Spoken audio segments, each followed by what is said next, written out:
Okay, picture muna. 1, 2, 3. 1, 2, 3. Okay, tabi na. Kyle. Okay. Tony Tayo awardee, Tenny Madis, congratulations. How does it feel na matanggap mo yung award mo from the PSA?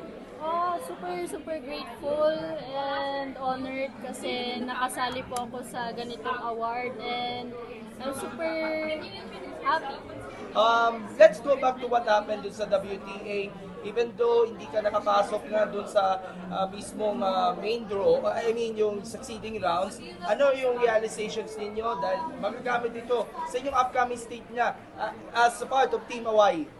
First of all, it's an honor to play sa WTA and there's a lot of learnings na natutunan ko dun sa WTA and one is I need pa to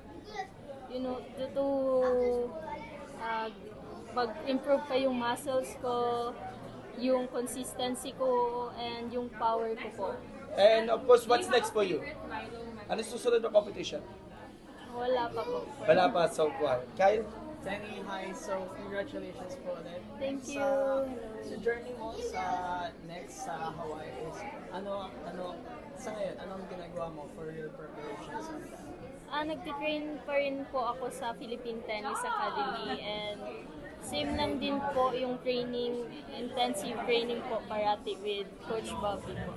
What are you expecting sa Hawaii? What are you expecting? But there's a lot po talaga ng mga pro, malalakas, and good experienced players po talaga. So, I need to improve my skills pa po para maka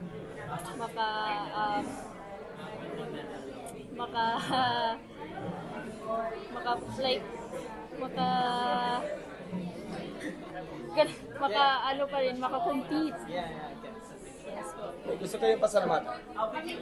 Pasalamatan yun. First of all, I want to thank God for this opportunity. Grabe po talaga. And to my team, Philippine Tennis Academy, kasi kung wala po sila, hindi po talaga ako makatungtong dito sa ganitong opportunity. And sa family ko din po, sa love po nila and sa support since yung bata pa po ako until now. And sa mga teammates ko na hindi po ako nandun po parati sila for me.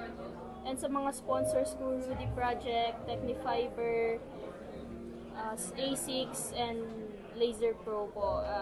Sa lahat po na nagsuporta sa akin sa WTA, na mga Filipino, grabe, thank you po talaga sa pag-support niyo sa amin. And I will cherish it forever po. Thank you po. Thank you! Okay, next.